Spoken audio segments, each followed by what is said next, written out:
que não sofria de timidez, era o oposto, eu tive foi que começar a botar rédeas em mim. Diferentemente do tímido, que você tem que provocá-lo a ir adiante. Em mim era a provocação que eu mesmo estabeleci para mim próprio, o autocontrole, o domínio de mim mesmo, tinha a ver com podendo falar muito mais, falar menos, podendo opinar infinitamente mais, opinar menos, sabendo muita coisa que eu poderia dizer, dizer menos, reduzir a multidão dos pensamentos que vinham à minha mente num brainstorming infinito a um foco mais simplificado que se dirigisse de maneira mais específica à questão tópica, ao que era importante àquela hora. E eu fui fazendo esse exercício, não só nos primeiros 10 anos, eu faço até o dia de hoje, porque eu não deixei de ser uma pessoa com capacidade extroversa. Eu não me sinto intimidado em lugar nenhum. Eu não me sinto tímido em lugar nenhum.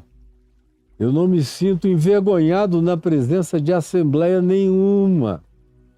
Você pode me botar na assembleia dos prêmios Nobel de todas as ciências que eu vou falar com a mesma naturalidade, desenvoltura, espontaneidade, leveza, humor e franqueza com a qual eu me comunico agora. Seja qual seja o ambiente, acadêmico ou não, pode, como eu já tive experiências as mais diversas no meio dos bandidos mais perigosos, eu mudei alguma coisa para me comunicar com eles? Absolutamente nada.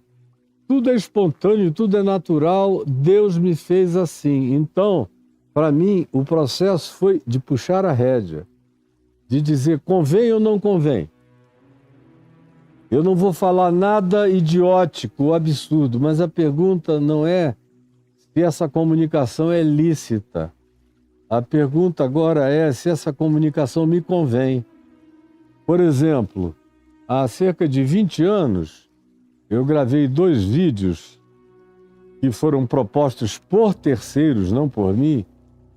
Foi, eu acho que o Pipa, o Heraldo Rocha e o Jonatas, que convidaram o Carlos Breguentin para me entrevistar numa sequência de vídeos que eles queriam fazer, chamado de Caio Conta Tudo.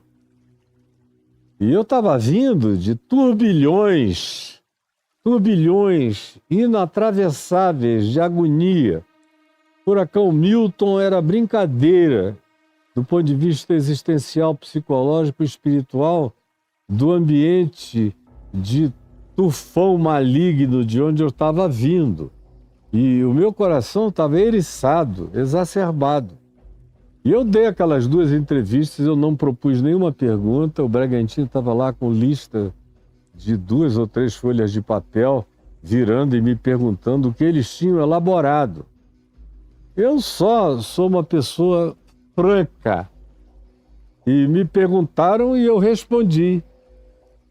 E respondi com tanta franqueza, com tanta certeza, com tanta veemência, e depois o meu amigo querido e amado, o entrevistador, o Brega, um tempo depois veio falar comigo que achava que eu tinha dito demais. Eu falei, cara, vocês elaboraram as perguntas, fizeram as perguntas, propuseram tudo, eu respondi, vocês me conhecem há décadas, vocês estavam esperando que eu virasse o quê? O rei da maciota, da vaselina? Eu não sou assim. Mas aí eu fiquei tão chateado com a história inteira, porque não era uma proposta minha, e correu para todo lado, foi um bafafá totalmente desnecessário. Algumas das perguntas, eu, como na maioria das vezes, tudo que eu gravo, o que eu estou dizendo aqui para você, eu não assisto depois, eu não me vejo. Eu tenho muita dificuldade de me assistir, eu solto e pronto. Mas naquela ocasião eu resolvi ver tudo, dos 2 vídeos. E sabe o que eu fiz? Eu mandei tirar do ar. Se você encontrar isso por aí hoje, é porque teve gente que baixou, gravou, republicou, e aí é um trabalho de Sísifo. Você tira hoje, volta amanhã, tira hoje, volta amanhã. Mas eu, no que me disse respeito, pedi a todo mundo, ou dos que trabalharam oficialmente no projeto, para retirarem do ar, e da parte que me disse respeito, eu retirei tudo do ar. Porque não era meu desejo, e eu, na minha maneira de ver, falei mais do que era necessário. Era uma desnecessidade absoluta, aquele tal de Caio Conta Tudo.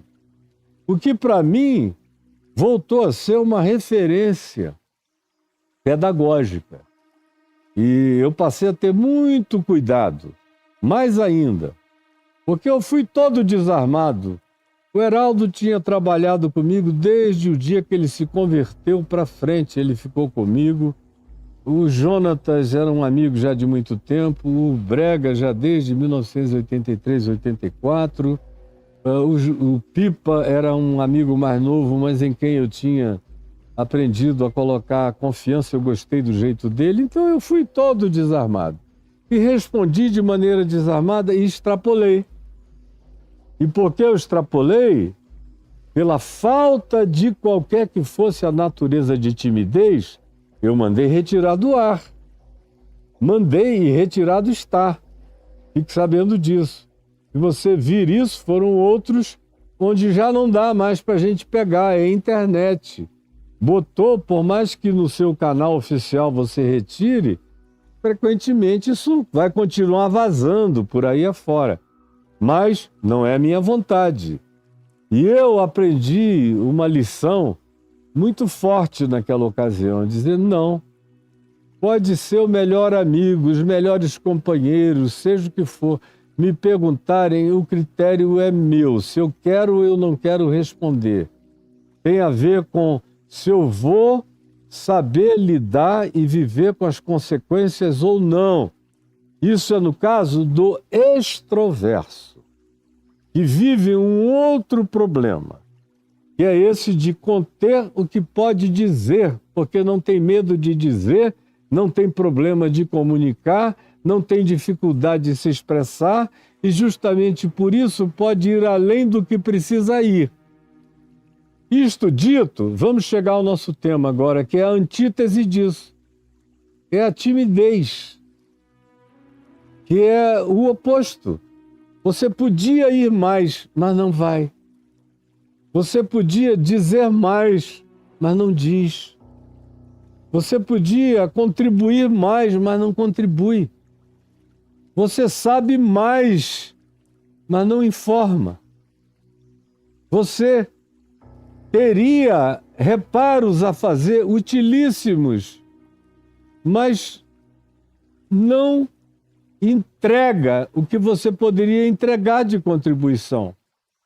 Você poderia trazer como observação lúcida uma quantidade enorme de coisas que mudariam cenários, que melhorariam construções, que trariam edificações e, indubitavelmente, melhoramentos mais do que razoáveis ao todo do que cerca você.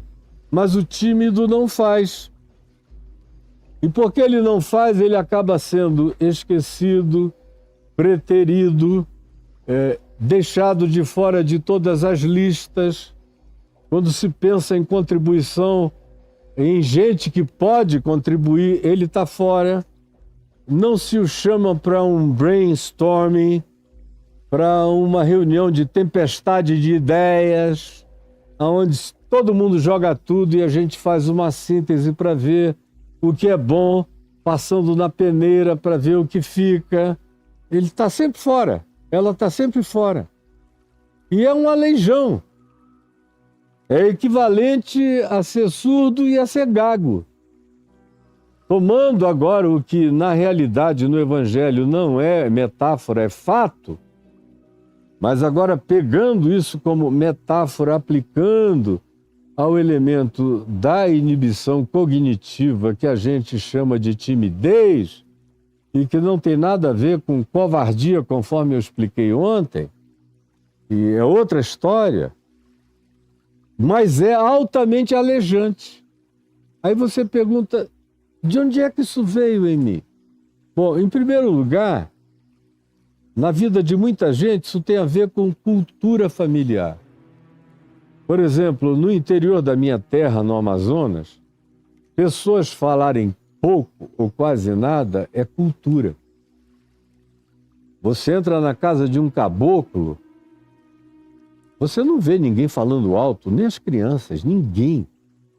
É algo de uma etiqueta vitoriana. Na casa de um caboclo na beira do rio. Tudo é meio sussurrado, é falado baixinho, não há necessidade para grito. Conclusão, às vezes uma pessoa criada naquele lugar é transportada para a vida urbana, ou para a faculdade, ou para a escola, para outro ambiente, onde ela tem que se adaptar.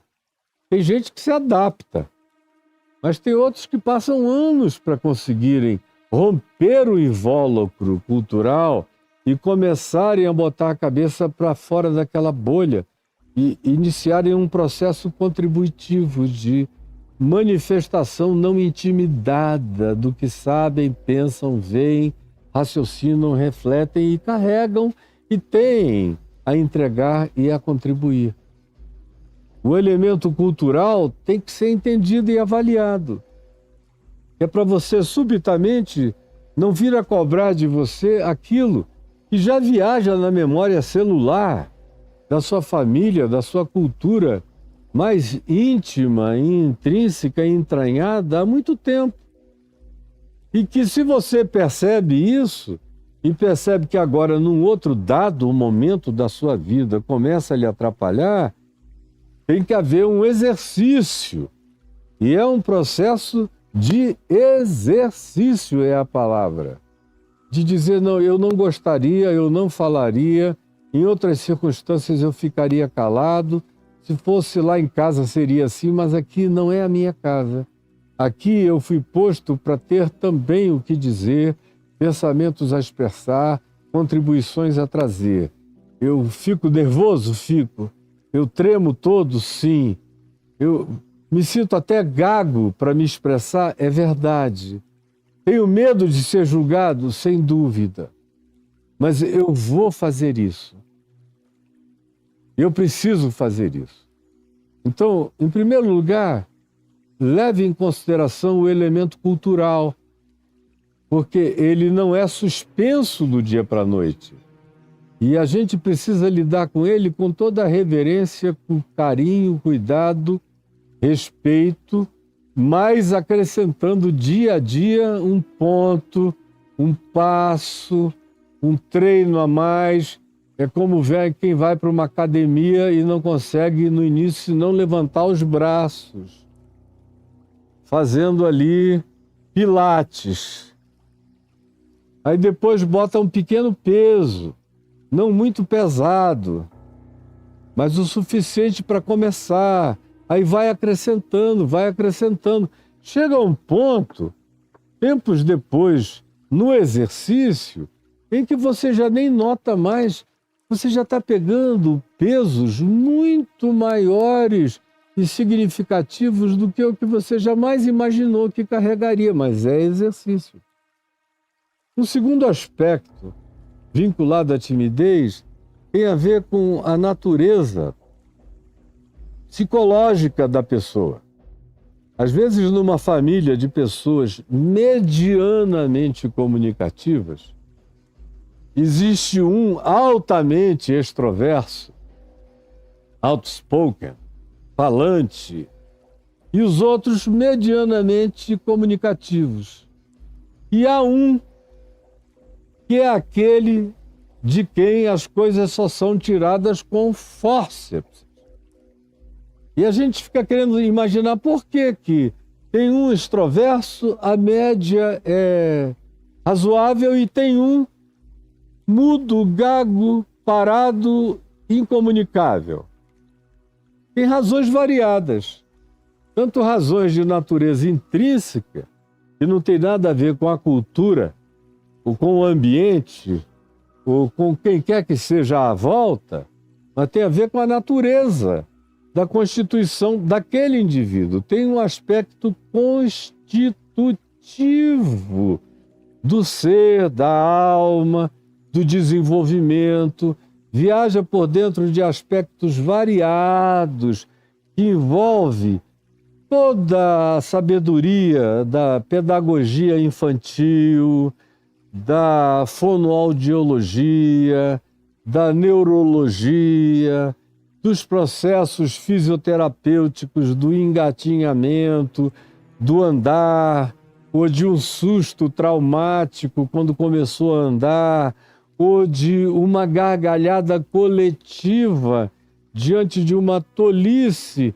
numa idade tenra, que a gente imaginou que a pessoa não tinha nem percebido, a pessoinha pequenininha, mas para ela aquilo foi uma invasão sensorial que ela acolheu como uma negatividade de censura a qual ela se impõe, sem nem saber por quê, mas segue e continua muito tempo. Às vezes só numa terapia é que isso vai ser deslindado com a devida paciência, com a devida volta meticulosamente carinhosa aos passados mais primevos e mais remotos dos nossos eventuais traumas humanos, os mais diversos. Outras vezes não. Outras vezes isso começa em casa. É justamente aquele irmão extroverso e que grita, fala, pula, grita, se expressa, não deixa ninguém falar, abafa todo mundo, e que toda vez que você, que é eventualmente o mais novo, ou alguém com menos primogenitura psicológica no âmbito da família do que aquele outro que é o extrovertido, e que é quem dá o cascudo na sua cabeça, ou que diz, cala a boca, seu bobo, e por mais sábio e sensato que você seja, às vezes ele faz isso até de ciúme, faz isso de insegurança, faz isso porque já percebeu que você enxerga mais, sabe mais, vê mais, divisa mais, penetra mais, pervade mais em conhecimento, em sensatez, em sabedoria, em compreensão, do que ele, que tem facilidade de falar. Mas toda vez que ouve um pouquinho, você vê que você atingiu dimensões de percepção que ele não é capaz de atingir, aí, conclusão, ele acachapa você. Ele esmaga, ele não deixa você falar, e você acredita que aquilo é burrice sua, que você não tem o direito de fala, não tem direito à voz, não tem que abrir a boca mesmo.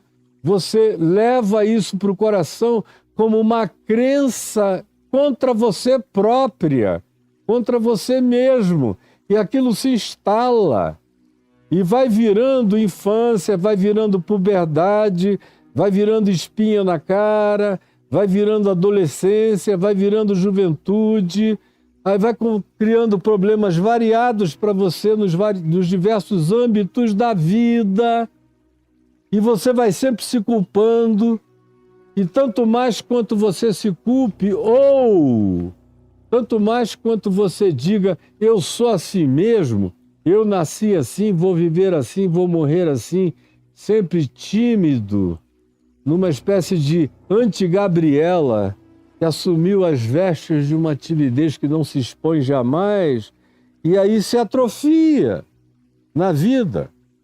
São elementos básicos.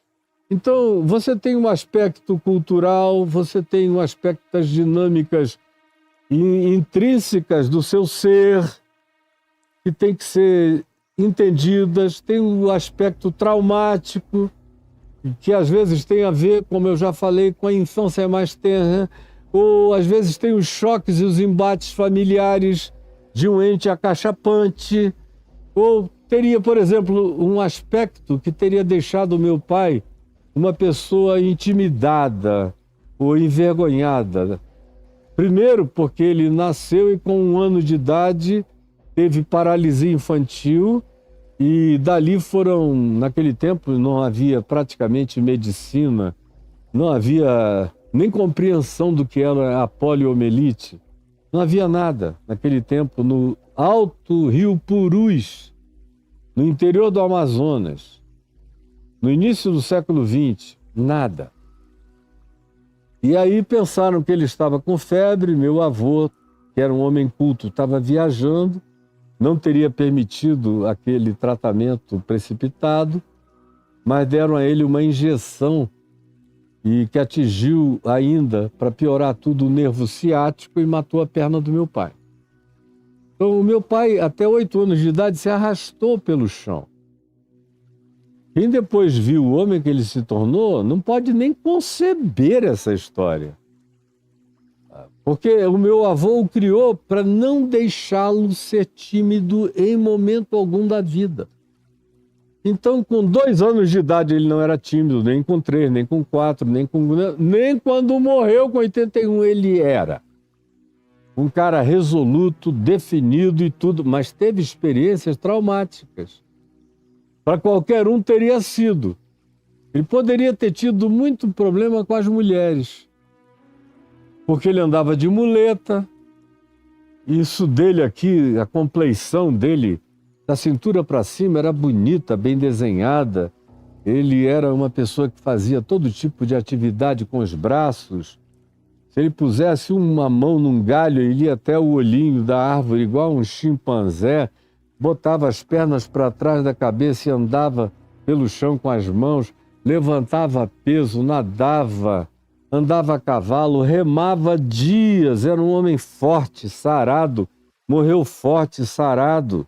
Mas ele diz que muitas vezes, quando ele ia voltando da escola com a muletinha dele e do outro lado com os livros pendurados, e andava a pé 4 quilômetros, 5 até chegar em casa, do Colégio Dom Bosco até o Alto de Nazaré, em Manaus, às vezes ele passava naquelas janelas de casas antigas, onde a janela está em alinhamento com a calçada, e aquele monte de meninas ficavam olhando da janela. E algumas diziam, ai, que coisa linda esse menino, pena que tem muleta. E ele olhava, ouvia, não dizia nada, até que um dia ele ia passando, ele já aí com os seus 14 anos, com os braços fortes e com um rostinho bonito, super inteligente, absolutamente um gênio. E não é porque era o meu pai, porque todo mundo que o conheceu sabe que ele era um gênio. E aí ele ia passando e tinha aquelas meninas bonitas na janela. E uma delas falou assim, ai meu Deus, que garoto lindo, bonito. Olha só, elogiou o braço, peitoral, tórax, rostinho, tudo. Lindo. Pena que é aleijado igual um caranguejo. Tem muita gente que se ouvisse um negócio desse não olhava nem para cima. Mas ele olhou e viu que eram as meninas lindas, gostosas, saborosas como meninas. E ele, que não tinha timidez nenhuma, apesar daquela muleta, olhou para cima e falou, mas é uma pena que você não saiba, minha querida, como um caranguejo bem feito é gostoso, que você come até lamber e chupar os dedos, de tão gostoso que um caranguejo é. Aí elas caíram na risada, dando razão a ele. Ele deu um adeuzinho, passou batido, como na faculdade de Direito, que ninguém batia a nota dele, não bateu até o dia de hoje, porque durante os 6 anos, em todas as matérias, ele tirou 10 em tudo. Então até hoje ninguém alcançou a nota dele. E ele já está morto desde 2007. E já tem décadas, daqui a pouco vai fazer um século que ninguém bate a nota dele na Faculdade de Direito do Amazonas. Mas a inveja era muito grande, porque o aleijado falava, o aleijado se expressava, o aleijado não tinha medo de opinar com ninguém, nem coisa alguma, o aleijado era o preferido de todos os professores, o aleijado ajudava todos os amigos a solucionarem os problemas, o aleijado fazia mais barra do que todo mundo, com um braço só, com outro braço, as paralelas, fazia Cristo, fazia isso, virava ao contrário para lá e para cá, o aleijado ia para o gol com a muleta e pegava a bola, se jogava para o lado, se jogava para o outro, não se poupava de nada, não se encolhia para coisa alguma, então tinha muita gente com inveja do aleijado. E quem hoje, até hoje, ainda está lá o prédio da Faculdade de Direito do Amazonas, vai lá até hoje, vê que a faculdade antiga, que é praticamente um monumento português, até o dia de hoje, aquela obra europeia que está lá, é uma escada de dezenas de degraus, altíssimo. Prédio alto e a rua correndo embaixo na direção do Rio Negro. É quase lá no cais do Porto. E ele ia descer a escada com a muleta dele, não tinha corrimão. A escadaria era larga e funda, íngreme, lotado de meninos e meninas, jovens, todo mundo, a elite da cidade. E a inveja no coração de muita gente. Quando ele botou o primeiro pé para descer a escada, com a tranquilidade com a qual ele descia e fazia tudo com muita consciência da possibilidade de um escorregão, de uma queda, e ele fazia tudo para que isso não acontecesse com ele de maneira distraída. Toda vez que ele pulava para lá ou para cá, era de caso pensado, era com lucidez. Veio alguém por trás, covarde, que nunca teve coragem de se apresentar, e o empurrou no meio da multidão. E ele veio rolando aquelas dezenas de degraus, com os livros de direito enormes, e a muleta batendo pá, pá, pá, pá, pá, pá, pá, pá, pá, até embaixo. Ninguém gargalhou, porque todo mundo o respeitava tanto, e ficou aquele silêncio. Ele só olhou para cima, olhou nos olhos de todo mundo, olho por olho, até imaginou quem poderia ser o covarde, frouxo, que tivesse feito aquilo, mas falou, não vou dar trela. Pegou os livros, botou nas costas a muleta, levantou-se e foi embora andando. A resposta dele era a capacidade dele, era a competência dele, era a vida dele. Tanto é que 2, 3 anos depois de formado, no 4º ano, a banca advocacional dele em Manaus já era a mais rentável do estado.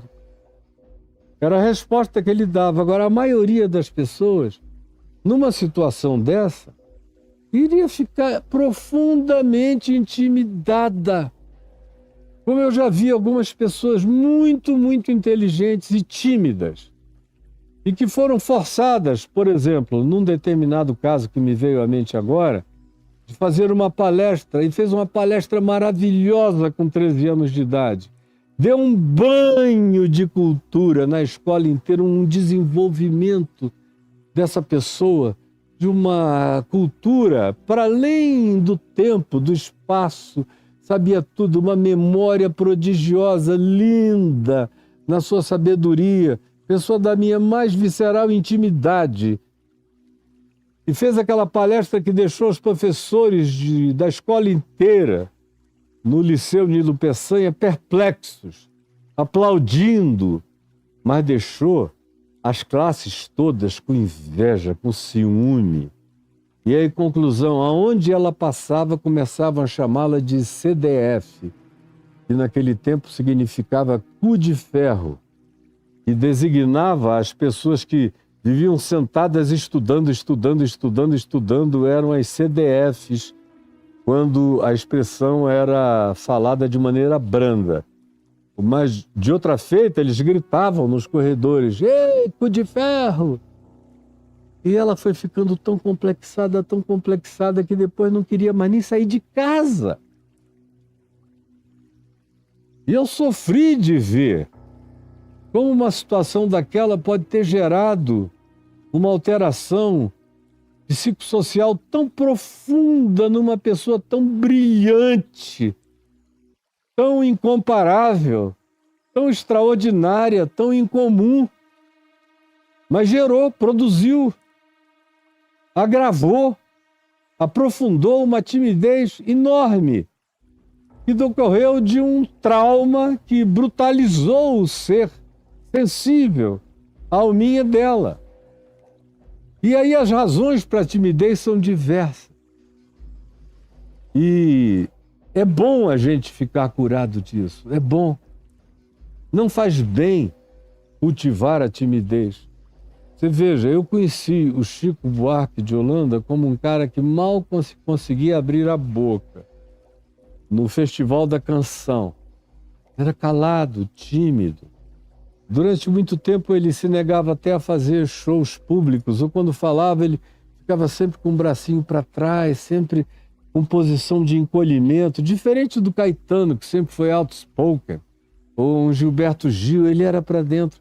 Mas ele próprio, depois de um tempo, disse que ele teve que passar a ter que encarar aquela timidez, do contrário, aquilo estava acabando com ele, com as oportunidades dele, com as chances dele.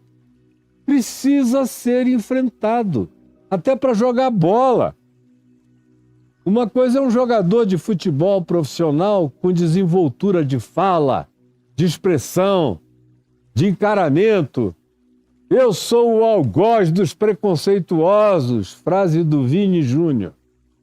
E outro é aquele indivíduo que sofre tudo aquilo calado, introjetando, que até atrapalha a craqueza dele, a habilidade dele, a maestria dele, o bruxismo futebolístico dele, porque é tímido demais.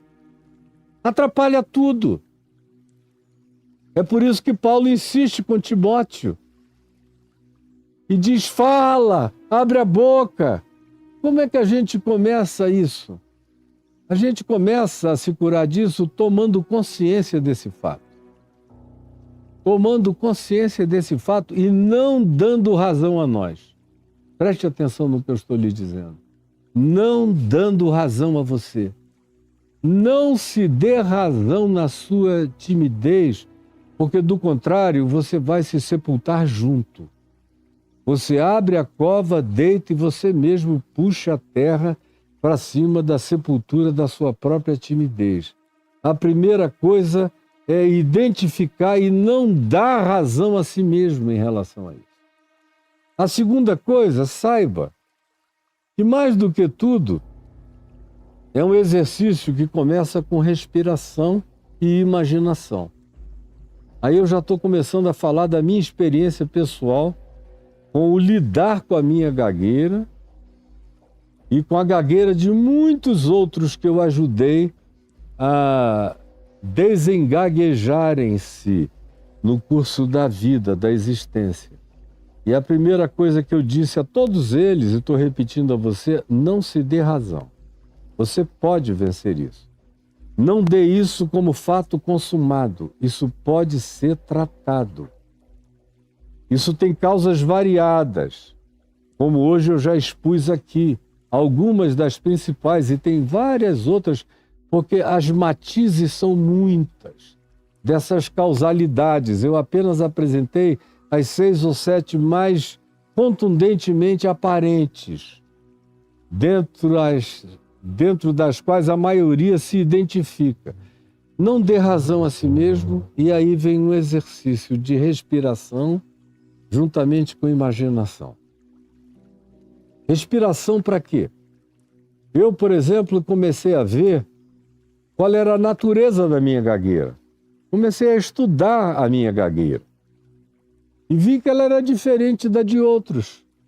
Mas vi que tanto a minha como a dos outros, muito mais gagos do que eu, tudo passava pela respiração. Porque uma das coisas que a gagueira causa é nervosismo no gago. E quando o gago fica nervoso, ele para de respirar. Ele para, ele... É como quem leva um susto. Você, quando leva um susto, não respira, você para. Você estanca o fluxo respiratório. E o gago faz a mesma coisa. E aí é que a gagueira gosta. É quando você não oxigena o cérebro, e não é só uma questão de oxigenação cerebral, também. Mas Cortando o fluxo da oxigenação cerebral pela falta de respiração, você exacerba aquele ato, aquela parada, exacerba o volume da timidez dentro de você. E mais do que isso, aquele susto com o travar da gagueira e com aquilo, com como aquilo pode ser visto, interpretado e que tipo de reação você pode obter por causa daquela constatação de outros a seu respeito, gera um medo, um pânico extraordinário, e esse pânico agrava profundamente o estado da gagueira. Então, essa foi a segunda coisa que eu compreendi. Eu preciso respirar. Quando eu estiver começando uma frase, eu sinta que eu vou engatar na sílaba, é melhor parar e respirar. Vai demorar 1 segundo, 1 segundo e meio. E qual é o problema de parar uma palavra 1 segundo, 1 segundo e meio? E respirar. E uma vez que você respire, você acalma a mente, acalma o cérebro. Você, de uma certa forma, desmobiliza aquela contração neural, aquela aflição que acontece em átimo de tempo no seu cérebro. É menos que algo mensurável. A respiração é quase que uma eternidade para aquilo ali. E aí vem o segundo aspecto, junto com a respiração, que no meu caso particular, foi a imaginação. Era me imaginar completando a frase, a palavra inteira. Então, primeiro, não dando razão à gagueira, eu posso vencê-la. Segundo, a respiração, como exercício essencial para a oxigenação, para a desmobilização do nervosismo, para o refazimento da construção verbal dentro de você. E aí, por incrível que pareça, a leitura do Salmo 139 me ajudou demais. Porque eu decorei, até o dia de hoje, ele está dentro de mim como quem respira. Quando diz, ainda a palavra me não chegou à língua, e tu, Senhor, já a conheces toda. Eu falei, essa viagem, essa palavra, para chegar na minha língua, faz uma viagem enorme, imensa. E é durante essa viagem, antes dela chegar na minha língua, que a cura vai se operar e eu vou ajudar a ser o meu próprio cirurgião oral, na minha pacificação, oxigenação e projeção imaginária. Aí eu me imaginava completando tudo. E me imaginava na sequência fluida, porque não me faltavam pensamentos. O meu pensamento era tão rápido que frequentemente eu notava que a minha gagueira acontecia porque eu não conseguia acompanhar a velocidade dos meus próprios pensamentos. As minhas palavras eram lentas para a velocidade do meu próprio pensamento. Essa foi uma quarta coisa que eu adicionei. Não dar razão à gagueira, saber da importância da respiração nesse processo, entender pela imaginação a viagem inteira que aquilo fazia até se transformar em palavra na minha língua. E aí vinha essa quarta dimensão desse processo, que era a constatação de que, eventualmente, eu tinha que aprender a tornar o meu pensamento um pouco mais vagaroso, a botar rédeas no meu pensar. Porque, diferentemente de muita gente que arranca pensamentos de algum lugar, não sabe nem o que falar, aí porque não sabe, repete a mesma frase até vir outro pensamento, o meu problema era o oposto. é que eu ainda estava falando aqui, eu já estava lá na frente. E isso ajudou a causar, desde a infância, a minha gagueira. Então, compreender esse processo neural, que não foi cientificamente compreendido por mim, mas intuitivamente percebido por mim na autoavaliação, no autoexame, na autorreflexão, no enxergar-me a mim mesmo, e o exercício, e o exercício, e o exercício. Calma, não precisa apressar o pensamento, ele é teu, ele está dentro de ti, ele não vai te abandonar, você não vai perdê-lo. Vá falando e chamando para mais próximo de uma concomitância com a tua fala. Faça isso, eu estou falando do meu caso, mas que pode ter aplicação prática para a vida de muitas outras pessoas, ou até para gente na sua casa que sofre da mesma coisa, ou amigos seus, para quem você possa enviar até de maneira avulsa essa conversa de hoje, ou a de ontem e de hoje, porque serão úteis, absolutamente úteis e terapêuticas para muita gente. Aí veio um quinto passo, eu estou falando em relação a mim o tempo todo.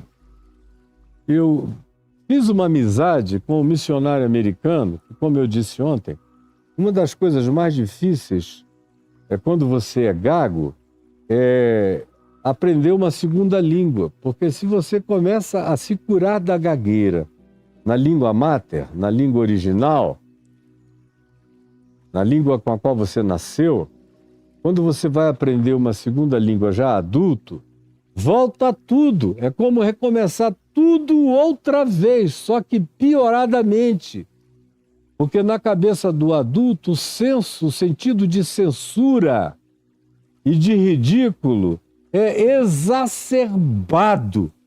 O que não acontece com crianças, acontece com o adulto. Essa exacerbação crítica, essa autocensura emudecedora, paralisante.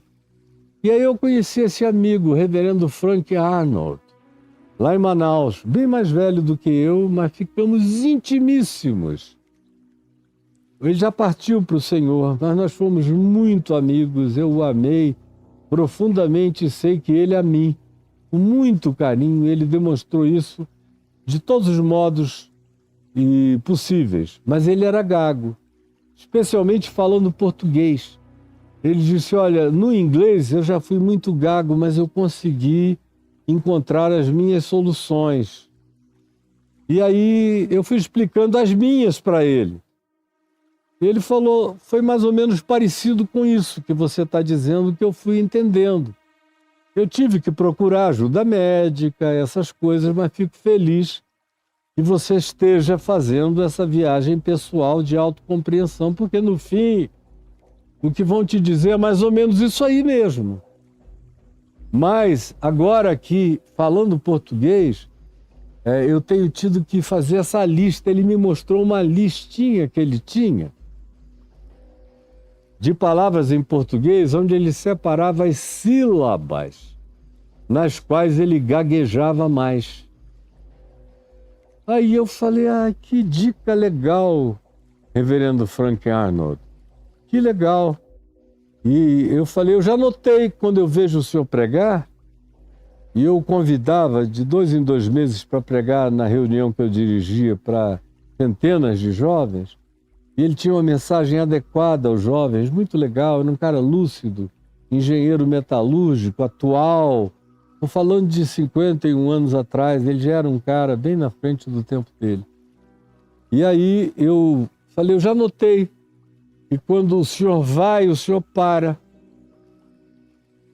e o senhor dá uma respirada. Ele falou, eu às vezes fico tentando ver se eu consigo recuperar a sílaba para falar. Aí eu fui para casa pensando e comecei a mapear na minha mente as palavras que eu gaguejava. Por exemplo, a palavra coração. Eu sempre gaguejava quando eu falava coração, eu falava coração. Se eu ficasse um pouquinho aflito para falar mais rápido, alongava mais ainda o corocó. E se eu me acalmasse imediatamente e eu quisesse falar a palavra coração e não tinha substituto, não tinha como arranjar um outro substantivo para colocar no lugar, tinha que ser coração mesmo, eu dizia no meu coração. Ninguém notava, mas eu sabia. Quer ver outra palavra fundamental? Jesus. Eu tinha um problema com o JE. Jesus. E como eu sabia, e Jesus era o que estava na minha boca o tempo todo, superabundava o tempo todo, foi a primeira palavra para a qual eu busquei e encontrei cura, foi o nome Jesus. Para não ficar Jesus. Então eu dizia em nome de Jesus. E fui encontrando as minhas trucagens de respiração e de imaginação. Aí logo eu percebi uma coisa que era óbvia, que cantando nenhum gago gagueja. Nenhum gago gagueja. Você pode pegar o maior gago, coloque-o para cantar, ele vai cantar desenvoltamente. Por quê? Por causa do espaçamento das palavras, da respiração, das interdições melódicas, das pausas, de tudo isso.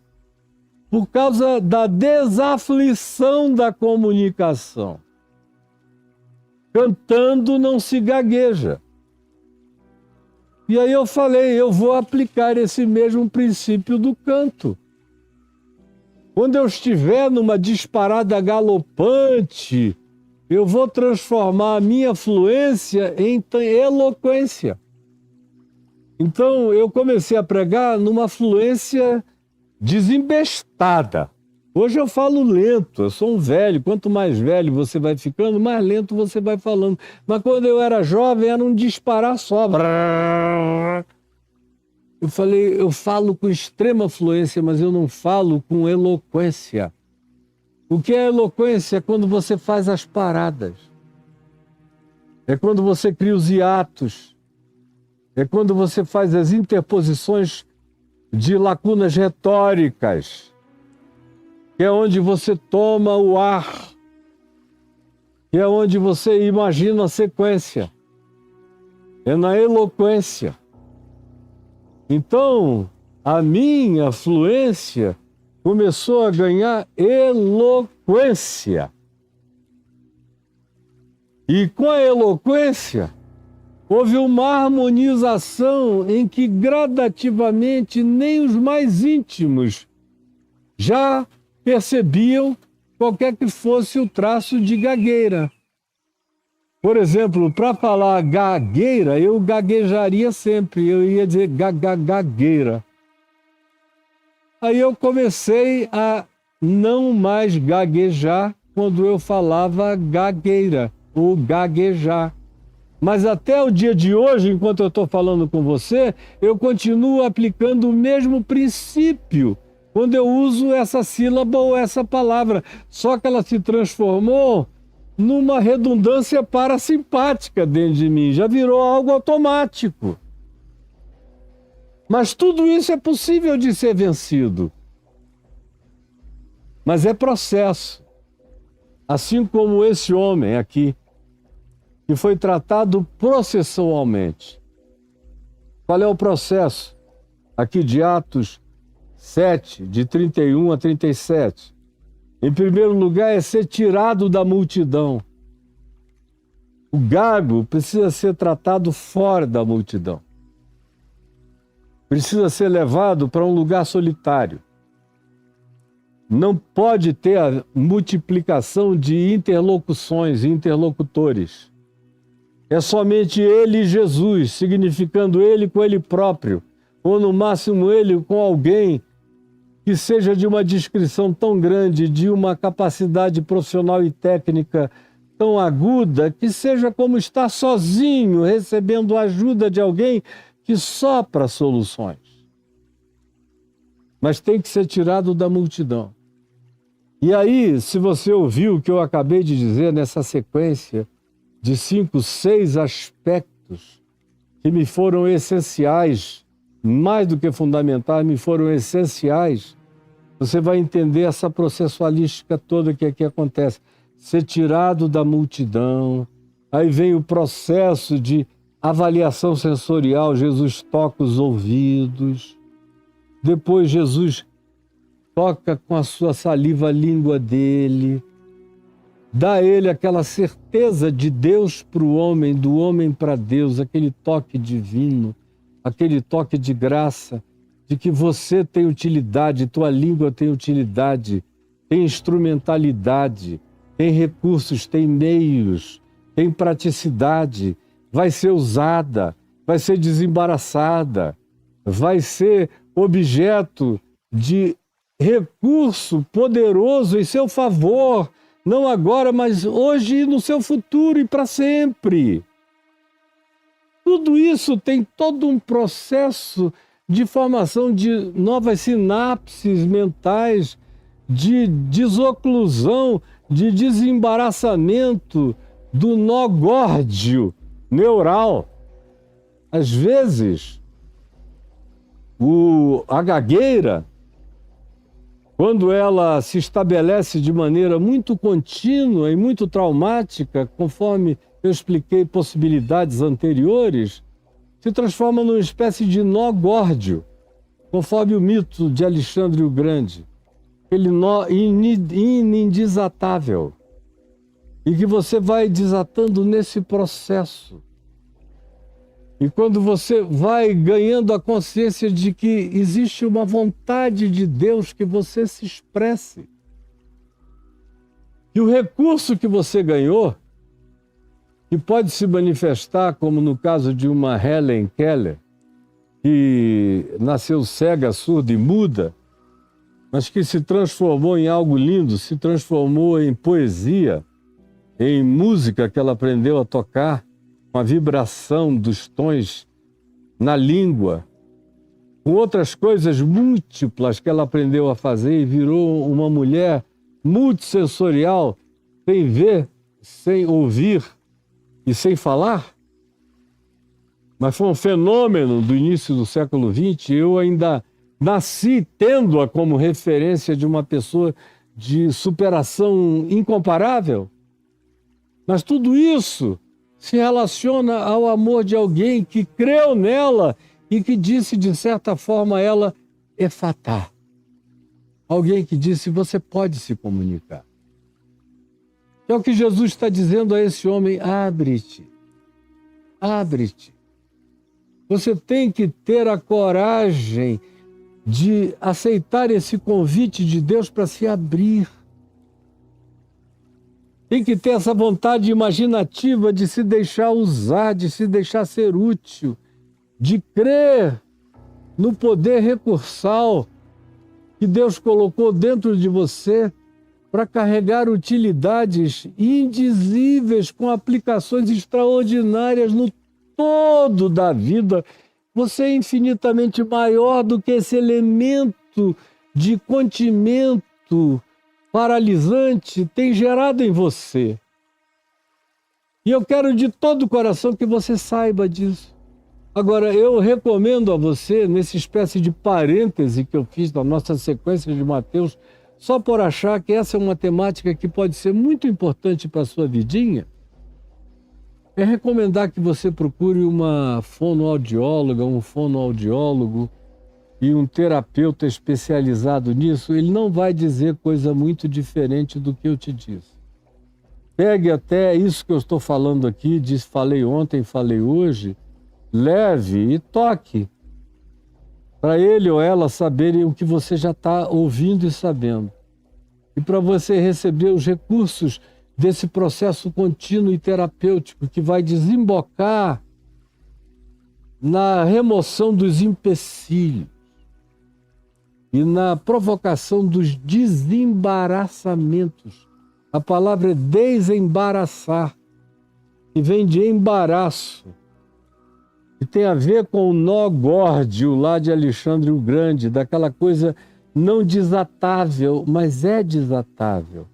Não dê razão à não desatabilidade desse nó, porque ele é desatável pela pacificação da sua mente, pelo seu acalmamento respiratório, pela sua projeção de imaginação saudável, pela sua prática de recurso de exercício persistente, cuidadoso, carinhoso, calmo e contínuo, e pela certeza absoluta de que isso não é súbito, mas é gradativo, mas é paulatinamente alcançável.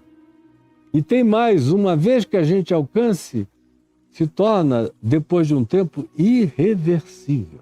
Irreversível. Como, por exemplo, no meu inglês. Os 2 primeiros anos eu gaguejei bastante. Mas eu ia assim mesmo, pregava em inglês. 4, 5 meses depois, eu já estava pregando em inglês. Com gagueira ou sem gagueira. Eu ia, atropelando a gagueira. Chegou a um ponto, depois de 2 anos, 3 anos, 4 anos, que eu estava tão desenvolto no inglês, que eu falava horas e horas e horas sem uma tropeçada, sem uma gagueira. Mas uma coisa que o meu amigo Leighton Ford me perguntou, quando eu falei que uma das coisas que eu estava tentando vencer era a gagueira, ele falou: você quer uma ajuda adicional? A gente paga. Aí eu falei: quero. Ele falou: o quê? Uma fonoaudióloga? Eu falei: não, uma expert em fonética. Acho que vai ser mais útil a mim do que uma fonoaudióloga em inglês. E aí ele pediu para eu contratar, e eu contratei a melhor que havia no meu college, lá no Pitzer College. E ela se tornou minha amiga querida, era uma mulher gay, muito linda, muito amiga. Connie, o nome dela, se tornou inesquecível para mim, amadíssima. E nós ficamos um tempo, depois de um tempo ela disse: é impressionante como você começou por você mesmo a aplicar o que você fez em português ao inglês e está dando certo. Você já notou que a gente fica horas conversando e você já está sem gaguejar? Até que um dia eu fui chamado pelo Fuller Theological Seminary para fazer uma palestra para um grupo de 4.000 empresários, e o Dr. Paul Pearsall, que era o deão, me chamou e eu fui falar.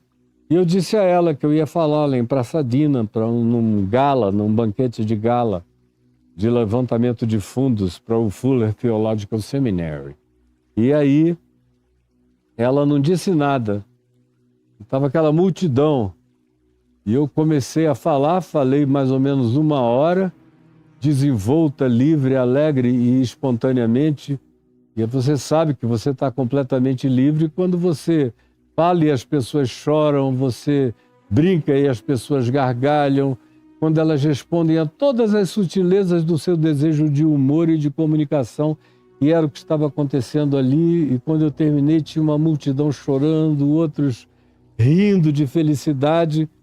E eu estava concluindo. Antes de eu terminar, eu vi aquela pessoa ficar em pé sozinha, no meio da multidão, e começar a aplaudir. Era ela, minha querida Connie. E aí aquele povo todo levantou, explodiu num aplauso enorme. Aí no dia seguinte eu fui à casa dela para a gente continuar. Ela falou: não, eu me despedi das nossas aulas ontem. Eu não tenho mais nada a fazer com você. Está tudo feito. E você venceu numa segunda língua, já com idade, mostrando e me ensinando uma lição que eu vou aplicar daqui para frente, de que tudo isso tem reversibilidade. E aí, ao invés de minha professora, nós continuamos apenas amigos até que eu voltei para o Brasil, carregando uma grande saudade. Se fosse no tempo da internet, a gente estaria falando até o dia de hoje. Provavelmente, pela idade que nos separava, ela já tem até partido. Pois bem, o que eu queria dizer a você no dia de hoje, com toda a simplicidade, falando de compartilhamento de experiências da minha vida, do meu aprendizado humano, pessoal, que eu acho de grande riqueza para quem com coração puro, simples e humilde, quebrantado e ensinável, quer praticar para si próprio e quer eventualmente compartilhar com outros que sofrem dessa debilidade, faça isso. Será útil a muita gente. Não perca essa chance para você próprio. E se você é pai, mãe, aplique isso aos seus filhos que tenham essa dificuldade. Ou envie isso para amigos, amigas que tenham essa deficiência e lutem com esse embaraçamento, com esse empecilho, com esse nó górdio, que para muitos parece ser não desatável, mas ele é cortável. Quando a gente segue esse princípio, essa processualística de toque, de graça, de autocompreensão e de entendimento. Jesus, eu fiz o que fiz, seguindo também uma intuição de que eu poderia estar sendo útil no que disse ontem, no que disse esses dias, para uma quantidade enorme de pessoas que se calaram para sempre, ou quase que definitivamente, e trancaram as portas e as janelas da alma, e mergulharam numa introversão profunda, e não têm coragem de botar a cara para fora, como aquela Carolina da poesia do Chico Buarque, e que a vida passou na janela e só Carolina não viu porque não tem coragem de se oferecer para a banda, para o fluxo, para a vida, para a marcha da existência, para a associação humana, para o conjunto coletivo, para o falar de amor, para a poesia, para a conquista, para a entrega, para a espontaneidade, para a certeza que tudo é possível ao que crê. É o que eu te peço que tu faças hoje e agora, na vida de muita gente. Eu te imploro de todo o meu coração, como fizeste em mim, me tratando de modo que me deste um recurso, o principal de todos os recursos da minha vida, que é a capacidade de me comunicar e a rapidez de correr atrás dos pensamentos que tu me deste numa velocidade que eu próprio muitas vezes não consigo alcançar. Mas muito obrigado, porque eu sei que isso tem aplicação na vida de qualquer um e de todo mundo que deseje. E que isso esteja acontecendo agora, essa decisão e esse processo esteja começando na vida de todo aquele que é humilde de espírito, que é ensinável, que está aberto, que tem humus, que é fértil para os ensinos que curam, para as sementes que brotam e dão os frutos que trazem recursos maravilhosos para a existência da gente. Em nome de Jesus, é o que eu te peço. Amém e amém.